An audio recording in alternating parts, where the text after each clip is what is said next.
Claire Pearsall, former Conservative government advisor, and joins us always on a Wednesday. A very good morning to you. Morning. So much to talk about. Let's just get to it. We've got loads of top guests coming. We've got lots to talk about, and I've got two questions for you, and I'll tell you what they are so you can get on the phone lines now. But obviously, this 50,000 Channel migrants, the official figure coming to Britain since Labour got into power, but a Labour minister blaming the Tories for the record numbers. Just not sure that's going to wash, Jackie Smith. I want to know, who do you blame and why? I mean, I'm going to say pretty much everybody involved, but who do you blame specifically and why? Also, there's 1 million more people claiming jobless benefits in Britain since Labour came to power last year. What's your reaction to that on both of those questions, and indeed anything else we talk about today? And if you want to call up your 21 saying you need free sodding bus fare, give us a call as well. 0344, I'll put you right. 0344 499 1000 is the number to call. You can text on 87222, get in touch on X at TalkTV. Calls are charged at the national rate, text cost £1, standard network rate message. Claire, where do we start? Those official figures. It is now official. 50,000 migrants have arrived across the Channel as of yesterday. So as of Monday, the official figures we get always a day later. It's a record speed under Keir Starmer. He said he would smash the gangs. This is after Rishi Sunak stopped the boats. He's also overseen a fall in the number of people smuggler arrests, which suggests that it's not going terribly well. 192 people were arrested for organised immigration crime in the 12 months to April, down 16% from 229 arrested under the Tories in the previous year. On every possible metric, the numbers are looking worse on illegal migration than they were under the Tories. So who do you blame and why? I think there's a lot of blame to go around. I think the previous Conservative administration has its hands The Home dirty. Office that you worked in? Absolutely, the Home Office that I worked in. I have to say, we didn't have this level of boat crossings when I was there. Just always like to put that out there. But I do think that each administration has to take some blame for this. But Keir Starmer, from day one, said he was going to smash the gangs and this was all going to work. Well, here we are a year on. Yeah. I don't expect things to be done quickly, but you do expect something to have made a difference by now. And again, there's a lot of talk that actually the dropping of the Rwanda plan did actually mean, oh, OK, great, we'll all turn up. There is that argument from the Home Office, I'll give them this, that actually he came into power over a summer. And of course, he's coming into power in the winter. I mean, we know we get more people arriving in the summer. That he's you know, all of that. I get that. And he, in fact, had 2 summers because he had the whole of July and August last year, and now he's getting July and August this year.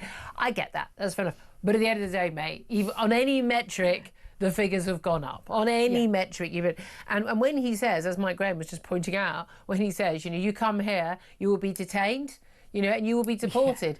You won't. You won't, because as we saw, and we're going to be talking to some journalist who got this, but a live stream from an illegal migrant calling himself Alexandra, showing his step-by-step channel crossing on TikTok with music. I mean, you know, the guy could probably get a job. You know, he's obviously proficient on his on tech, boasting, my dream was to come here, and he's sitting in a 4-star asylum hotel. It looks rather pleasant actually, and he's sending pictures showing the nice view from the window, saying, you know, you should come here. I mean, this is what we are up against, and while people are still in 4-star hotels, and you can see some of the footage if you are watching us on YouTube right now, you can see why people think, well, it's worth coming, because it is worth coming, because they won't be deported. The odds are they won't be detained. I mean, they're detained for like 10 minutes. But this guy cussed at the weekend. That was after this rule came in, that 50, you know, 1 in, 1 out, around 50 a week. Well, he obviously wasn't one of them.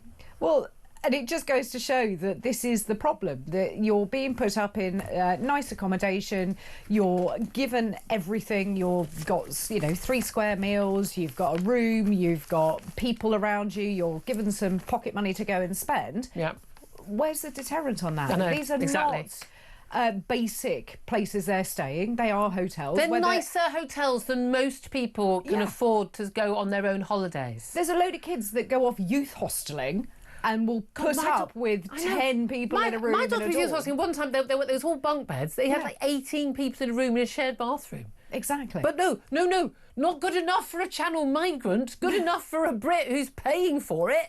And you've got a whole bunch of bleeding heart liberals that say that we need to treat all of these people fairly, nicely. Yes, let's treat them fairly, and they can go into detention camps, which are nicer than the places. And I think that's where everybody is now starting to look. I think it's interesting. Henry Badenoch said it yesterday. I'm going to throw this. There's the front page of the Times. I'm going to hold that up right now. Channel boat migrants arriving at record speed. Now, there's a picture on there, and it's a picture of a load of migrants running for the boat. So migrants in Calais, they put the boats. I mean, it's interesting, of course. Obviously the cameraman was able to run a bit faster than many of the migrants for the boat. But if you look at this picture now, one thing I notice about this picture is it doesn't look like it's all mostly women and children, as the Treasury Minister claimed a month or so ago. Looks to me like, no, unless they're all identifying as women and children, they absolutely all look like men to me. But it's a photo of all these men running for this boat. I'm going to tell you right now, if Nigel Farage and Reform use this picture at the next general election to illustrate the migrant issue, they will be accused of being bigots and xenophobes and racists, like they were when they had the legitimate pictures, the real pictures of so-called Syrian refugees trailing across Europe in lines to get to Germany back in 2015. This picture is on the front page of the Times. It's on the front page of most national newspapers today. Yeah. But that picture will... No, if you use it to make a political point. I mean, it's a real picture of real men, not women and children. It's an invasion. If you put them in uniform, it's an invasion. Let's call it what it is. 50,000 young men of fighting age arriving in our country. And we don't know who they are, but we know for a fact, because the Home Office had briefings on this, Robert Jenrick has revealed, as a former Home Office Minister, that we know for a fact that some of them will be terrorists. I'm sorry, This is insane. This is insane. No sane country would allow this to happen. Now, the fact that many countries in Europe have been willing to let it happen for years, well, more fool them. A lot of them are wising up. Germany, their new Chancellor, has cut it by about 50%, asylum seekers. And I say zero. I'm now a zero girl. We are done. We are closed. Bye-bye. If we have to break international law, sod international law. International law is only meaningful if it's actually in your benefit as a nation. I'm sorry, it just isn't meaningful in any meaningful way at all anymore. It's got to be changed, or we just say we're not playing along. This has got to stop. And that's what Greece have turned around and said. We aren't going to deal with any asylum claims. You can all disappear off. We're not having it. And I think that you are going to start to see that come across Europe. Yeah. Great Britain is always going to be late to the party, especially when we've got the kind of government that we do have. Yeah. And I think that there are some real issues with what are we going to do with them? And no political party, and this goes for the Conservatives and it goes for Reform, have said what they will do. It's all very well shouting at the votes. Yeah, you need to either you stop them coming, or you get rid of them immediately, or you make their life so unpleasant while they are here. And in prison level, human rights lawyers will go crazy. Well, we're going to have to change the law then. Yeah. And again, this is the thing. Deal with it. You have to make life so unpleasant they want to leave. It's as simple, and it can become someone else's problem. If Europe insists on having free, open borders in the Schengen area, that's their problem. It shouldn't become ours. I'm really, really done with this. I absolutely am. What do you make of the police being told to release these ethnicity and nationality stats on suspects in high-profile cases? We had a string of secrecy rows. It all started across Axel Rugler Buchanan, and the Welsh choir boy. He's a Welsh. He's born in Cardiff. The man is born. He on a technical. Yes, of course he was. But come on. People had seen, locals had seen pictures. They'd spoken to people who'd seen the man running out of the building and being arrested, and they knew he wasn't perhaps what their image of a Welsh choir boy was. If that makes them racist, so be it. But people have got eyes and ears. Yeah. And then we had the issue where about them not giving that information, and then when a car ploughed into a parade of Liverpool of football fans, we were told within an hour that it was a white man born in Britain who had been arrested.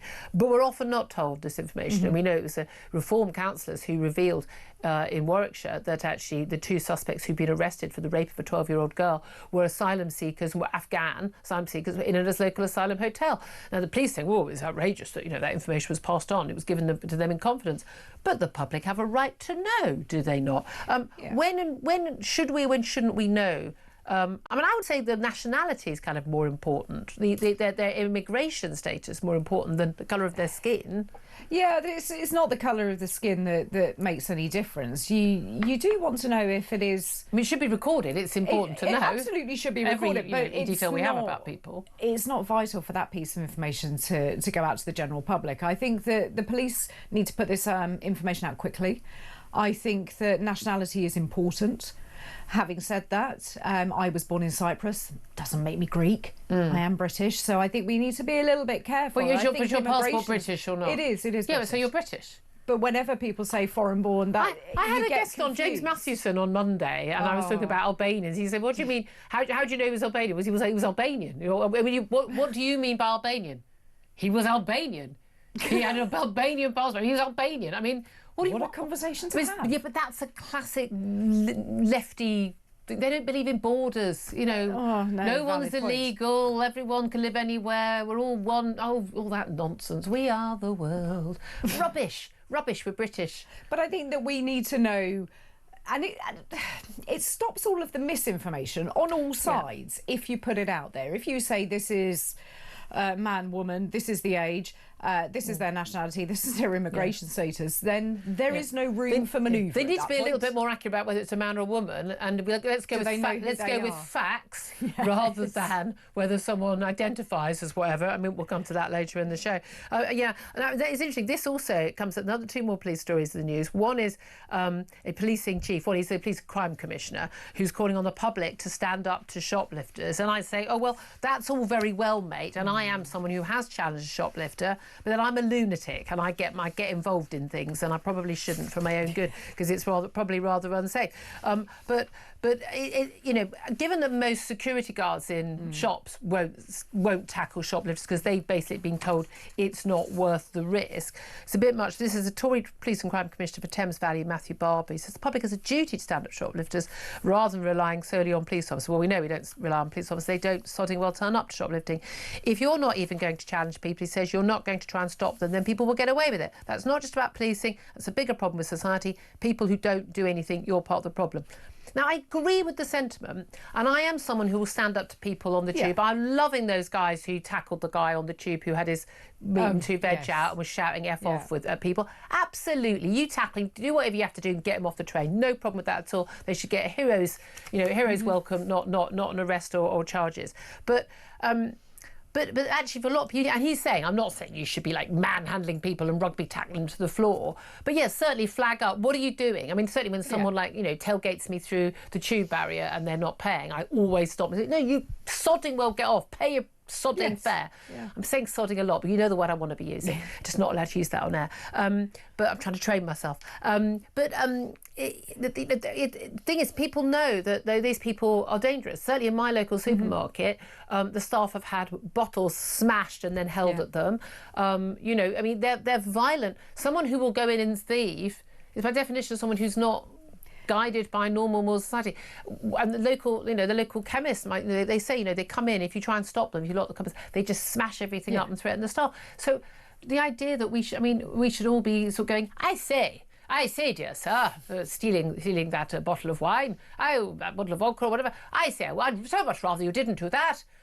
Please don't. Please put it back. I mean, give me a break. Yeah, but it's also, if somebody does go and tackle them, and I've seen instances where members of the public have tackled and I love them for it. Absolutely, I think they're great, and I admire them for doing it. But they risk, as you know, they do. They risk prosecution should the perpetrator of said crime be injured. They can turn around and say, "Well, you've done it. That's assault. I want you arrested," and the police will come down on that hero, in my mind, not on the individual that's going to get away with nicking whatever it is that he's nicked.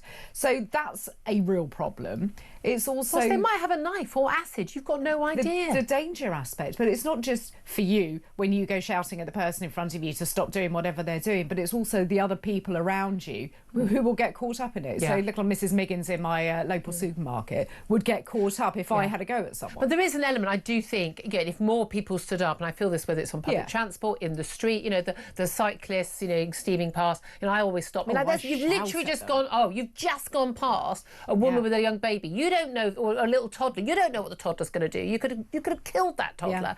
Oh, F off, which was your problem? Like, because I live here. And if more people, everyone in the street went, get off your sodding bike. I think there should be more people power, but people are understandably reasonably afraid of A, getting hurt themselves, and B, getting prosecuted. But I think we need to have a more have a go society, because if the police aren't doing the job, then we are going to have to do the job for them.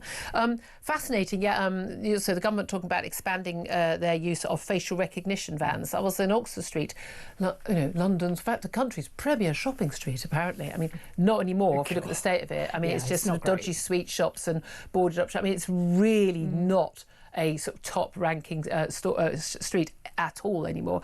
But there was a big facial recognition van outside Bond Street Tube Station, right, so fairly near Oxford Circus, one of the most famous areas in London. There was a beggar nearby, and actually there were 9 police officers all standing around doing nothing, apparently. And I said, there's a beggar over there, blatantly, openly begging. I mean, 10 yards away. You're going to arrest the beggar. They informed me that it was not an offence to beg. I pointed out that it absolutely still was, and the law had not been fully enacted. And it's interesting. 3 different police officers told me that, and I'm like, really? Because it really isn't. I've literally discussed it on my show like a few months ago, I remember. But they informed me that this was good use of their time. They were on this. Now, it was about, they'd been there since 11 a.m. and it was about 2:30. And I said, OK, so if you arrested people, I mean, you appear to all be standing around chatting. Yeah.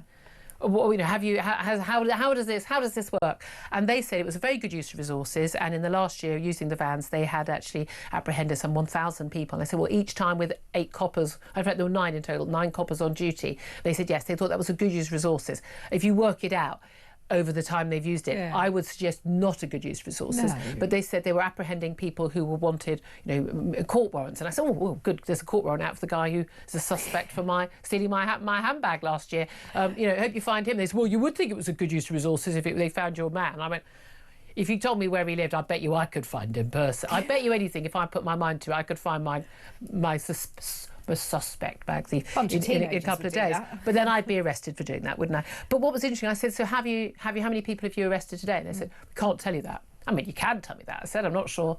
I mean, they said it would be dubious to give me that information. Now, I managed to persuade the head guy to tell me. And then the head guy, the supervisor, and they're all very nice. These chaps were all very nice. And he said, two people. We have dealt with 2 people. I said, oh, so you've arrested 2 people? And he said, no, we haven't arrested. I said, so you've been here 3.5 hours, 9 coppers, 8 on one side of the road, one on the other. And you've not arrested anybody. I said, but you think it's a good use of police resources. They said, well, by the end of the day, we're definitely, we've already booked up custody suites, so we're absolutely, we know we're going to arrest people. I said, so you're going to get more people at the end of the day. I said, is there a possibility that people who are wanted by the courts, who have a warrant out for their arrest, who know that the police are looking for them, that when they see a big van with facial recognition police van and a bunch of coppers lining the street, they might choose to turn away and walk down another street? Yeah. And they looked at me as if that was the dumbest thing that was ever said. But also, that had been publicised. So the one person has seen the facial recognition van, they would have got to put it on social media, they would have sent a message to a friend, and that information goes around. So if you're wanted, as you say, on a warrant, you're going to go nowhere near a busy shopping area. I mean, because you would have seen on social media that's where they are. Well, obviously I'll contact later to find out if they did arrest more people by the end of the day. But genuinely, it's one of the biggest sort of pickpocketing, phone snatching, bag snatching areas in London. We know there's been a crackdown, but they insisted that that it was now a priority. They were really nice guys. I'm pretty sure they wanted to be nabbing thieves. They seem like good people. The fact they didn't know the law and vagrancy, I find a little bit worrying. And again, the fact that the fact that begging is going to be made. They said, well, he's not bothering anyone. I mean, I don't think that there should be people begging. And I spoke to the man, he was Bulgarian, he claimed. It's like, well, okay, so were you here legally from the EU, in which case you could get a job, or you're not here legally, you've come since, go home. I think those are 2 options that are both valid. Begging on the street in Oxford Street, not valid. But that's what we're up against. I mean, quite apart from the fact that all the law-abiding people, I would say largely tourists on Oxford Street, are having their personal identity looked at, checked against things. I mean, law-abiding people are being caught up in that dragnet. Does that sit well with you? No, it doesn't. I mean, I'm all for CCTV being around, but I do worry that images are going to be stored and used in ways that we don't know. And that information isn't going to be released out to us. Yeah. So that's what concerns me. But also, if you're looking at the use of technology in crime, why on earth do you need 3 hours worth of coppers on the street? As nice as they are and as good at their job as they are, if you've got technology involved, why should it's supposed to be either or, isn't it? I have to say, I was not convinced, although they were very nice. There was one who was a bit of a... but the others were all very, very lovely. So I was confrontational in asking a question, right? I don't think. I think I'm a member of the public. I pay my taxes. I'm entitled to ask how you're spending how you're spending my money. It seems to me to be a reasonable question. We don't have much money left, just finally, because of course jobless benefit claimants have jumped by, and this is amazing, 1 million in just a year. 8 million people now claim universal credit. Now, some people are working. Yes. Most of them, though, not working full time. That's why they need the extra benefits. Most people, there was like 3.7 million people who are not required at all to look for work. There's a few million who are required to look for work but aren't actually getting a job. Why? I wonder why. I think you and I, if we went to look for a job, we'd probably find one. But we can't afford to have another million people in this country claiming benefits in 1 year. At this rate, there'll be 4 people with a job paying tax and everyone else is going to be on benefits. And it's quite interesting when you read down the very different articles. It can include people who are in full-time education. OK, fine, get that. Overstate pension age, somebody with a child under 1, and those considered to have no prospect of work. What does that actually mean? What does that mean? Exactly. Well, I'd love to hear from you. Get in touch. 0344 499 1000 is the number to call. We've got so much more to talk about. I've definitely had my Weetabix this morning.